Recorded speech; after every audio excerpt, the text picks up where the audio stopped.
Oke, Bismillahirrahmanirrahim. Assalamualaikum warahmatullahi wabarakatuh. Perkenalkan nama saya Silva Adifa dari jurusan Ekonomi Syariah angkatan ke-23 dengan NIM 2310103005. Dan izinkan saya dalam kesempatan kali ini ingin mempresentasikan tentang perbankan dan keuangan syariah dalam pembangunan berkelanjutan. Mata kuliah Fikih for Private and Public Finance dengan dosen pengampu Pak Abdul Aziz Ibrahim LCMA PhD. Oke, lanjut. Sebelum lebih lanjut membahas tentang perbankan dan keuangan syariah, saya ingin membahas sedikit tentang definisi, yaitu ada dua di sini, makosid syariah dan keuangan syariah. Makosid syariah adalah konsep dalam hukum Islam yang merujuk pada tujuan, sasaran atau maksud yang hendak dicapai oleh syariat. Secara umum, makosid syariah bertujuan untuk mencapai kemaslahatan bagi umat manusia dengan melindungi dan memelihara lima aspek utama dalam kehidupan. Lima tujuan utama atau al-dariyat al-khamsah dalam makosid syariah yang pertama yaitu perlindungan terhadap agama atau hifzil ad-din, yang kedua perlindungan terhadap jiwa atau hifzil an-nafsi, yang ketiga ada perlindungan terhadap akal atau hifzil al-aql, yang keempat adalah perlindungan terhadap keturunan atau hifzil an-nasl, yang kelima adalah perlindungan terhadap harta atau hifzil al-mal. Oke, lanjut ke keuangan syariah. Definisi dari keuangan syariah di sini didefinisikan sebagai kondisi dan sistem keuangan masyarakat yang menggunakan produk dan layanan keuangan berdasarkan prinsip syariah. Lanjut ke prinsip utama dalam keuangan syariah. Nah, di sini kan ada dua nih. Yang di sebelah kiri di sini adalah dari hal yang negatif gitu. Dalam artian kita dilarang untuk melakukannya. Nah, di sisi kiri saya menyingkatnya dengan kata maghrib. Nah, MA atau maisir. Jadi prinsip utama dalam keuangan syariah kita dilarang untuk melakukan maisir atau perjudian dan spekulasi. Yang kedua kita dilarang melakukan goror atau ketidakpastian yang berlebihan. Yang ketiga, kita juga dilarang melakukan riba. Yang keempat adalah kita dilarang melakukan batil atau tidak memiliki dasar hukum, eh, tidak memiliki apa namanya, tidak sah atau tidak memiliki dasar hukum dalam Islam. Oke, sedangkan kita lanjut ke sisi kanan. Nah, di sisi kanan sini adalah ada yang namanya prinsip bagi hasil, mudorobah dan musyarakah. Mudorobah sendiri artinya kan kemitraan, sedangkan musyarakah adalah kerjasama. Em, nah, keduanya ini adalah hal yang mendasar gitu dalam keuangan syariah, dalam manajemen keuangan syariah. Dalam mudorobah, satu pihak menyediakan modal dan pihak lain menyediakan tenaga kerja dan manajemen. Keuntungan itu dibagi sesuai kesepakatan. Sedangkan dalam musyarakah, kedua pihak menyediakan modal dan keuntungan, dan risiko itu dibagi secara bersama. Kita lanjut ke investasi yang beretika. Apa sih maksudnya berinvestasi yang beretika di sini? Halal dan haram. Manajemen keuangan syariah mengutamakan eh, untuk berinvestasi di sektor yang halal, dalam artian yang diperbolehkan di dalam Islam, dan menghindari sektor yang haram yang dilarang di dalam Islam seperti alkohol, perjudian, dan daging babi segala macam. Oke, lanjut ke akad yang keempat. Akad yang keempat. Oke, lanjut ke prinsip yang selanjutnya yaitu akad yang jelas dan transparan. Jadi setiap transaksi dalam sistem ini harus didasarkan pada akad yang jelas, transparan, dan saling setuju gitu. Kita lanjut ke slide selanjutnya. Nah, di sini ada instrumen-instrumen yang bisa keuangan Islam gunakan untuk mendukung keuangan dan pembangunan berkelanjutan. Di sini ada sukuk, ada zakat, ada wakaf, korden hasan, murabah, musyarakah, mudorobah, tafakul atau asuransi Islam, serta dana sosial Islam, infak, dan sedekah. Kita lanjut ke slide selanjutnya. Oke, di sini tercantum sebuah pertanyaan. Lalu bagaimana cara keuangan Islam berperan dalam mencapai target pembangunan berkelanjutan terutama dalam konteks ekonomi syariah? Caranya, keuangan Islam berpotensi besar untuk mendukung pencapaian Sustainable Development Goals atau target pembangunan berkelanjutan melalui pendekatan yang selaras dengan prinsip-prinsip etika dan keadilan sosial. Berikut adalah cara utama keuangan Islam berperan dalam mencapai SDGs atau Sustainable Development Goals. Yang pertama di sini ada mengurangi ketimpangan ekonomi. Jadi keuangan Islam itu berfokus pada prinsip bagi hasil dan keadilan serta melarang bunga atau riba yang cenderung memiskinkan kelompok berpenghasilan rendah.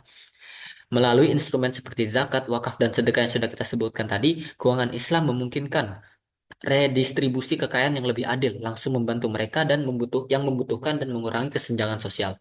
Lanjut ke ke cara yang kedua yaitu investasi berkelanjutan dan infrastruktur. Pembiayaan syariah dapat mendorong pembangunan infrastruktur berkelanjutan melalui sukuk atau obligasi syariah. Green Sukuk misalnya adalah instrumen pembiayaan yang sesuai dengan prinsip syariah dan dedikasi untuk proyek infrastruktur ramah lingkungan seperti energi terbarukan, pengolahan air, dan transportasi publik yang semuanya mendukung target lingkungan SDGs.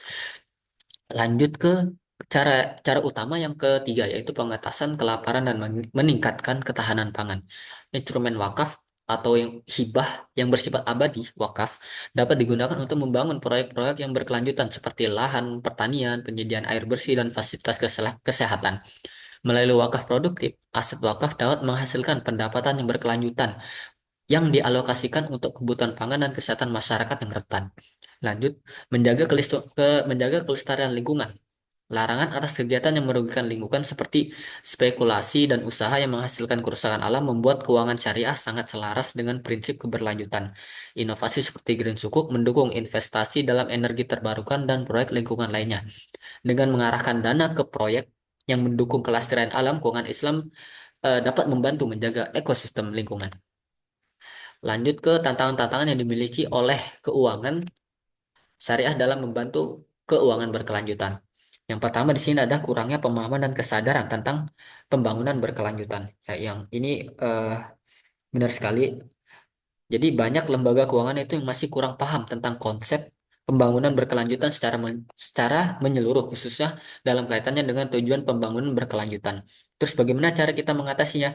Yaitu dengan cara membatasi lembaga dalam merancang produk yang benar-benar relevan dan berdampak positif terhadap keberlanjutan sosial dan ekonomi dan lingkungan.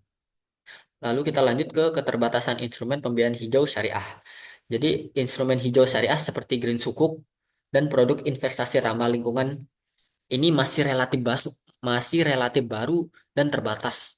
Nah, karena baru dan terbatas ini eh, menye- eh, di karena baru dan terbatas ini, kurangnya produk khusus untuk pembiayaan ramah lingkungan membuat lembaga syariah sulit mendukung proyek keberlanjutan seperti energi terbarukan, pengolahan air, atau infrastruktur hijau.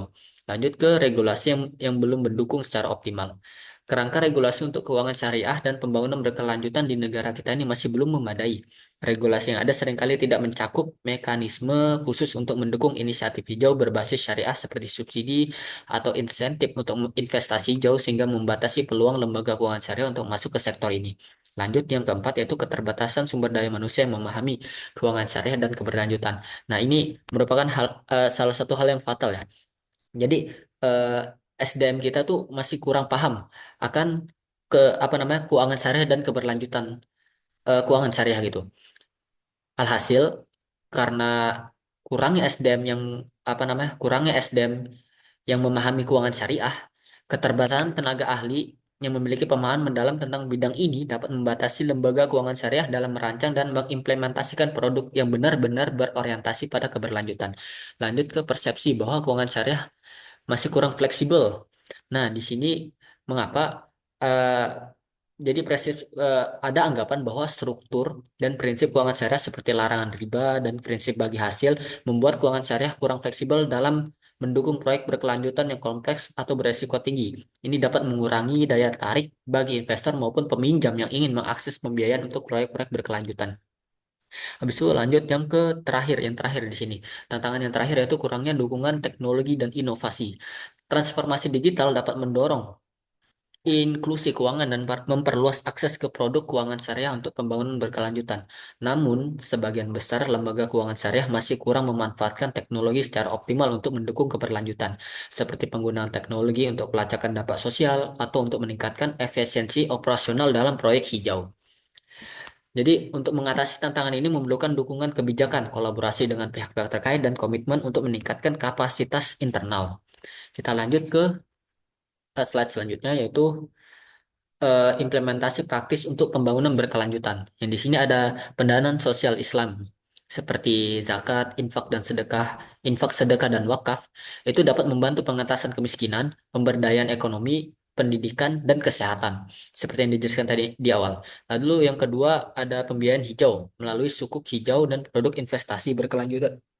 yang mendukung proyek energi terbarukan dan pengelolaan lingkungan. Yang ketiga di sini adalah pengolahan aset. Dengan prinsip berbagi resiko melalui instrumen seperti tafakul atau asuransi syariah yang melindungi dari resiko-resiko yang mengancam kesejahteraan masyarakat.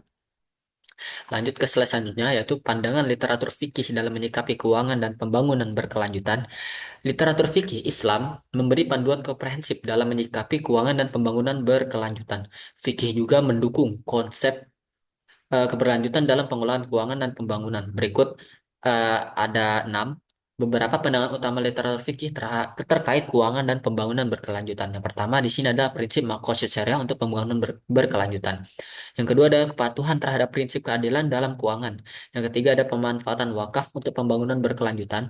Yang keempat ada zakat dan sedekah sebagai instrumen sosial untuk pengentasan kemiskinan. Yang kelima adalah konsep istimar atau pemanfaatan kebijakan sumber daya dengan bijak. Yang keenam adalah khalifah fil ard, tanggung jawab manusia sebagai pengelola di bumi. Jadi secara keseluruhan dari 6 apa namanya pandangan literatur fikih ini menyajikan pandangan yang sangat mendukung keuangan dan pembangunan berkelanjutan. Keuangan dan pembangunan berkelanjutan, prinsip-prinsip ini memberikan landasan bagi lembaga keuangan Islam untuk mengembangkan produk yang tidak hanya mematuhi syariah, tetapi juga berkontribusi pada kesejahteraan masyarakat, lingkungan, dan generasi yang mendatang.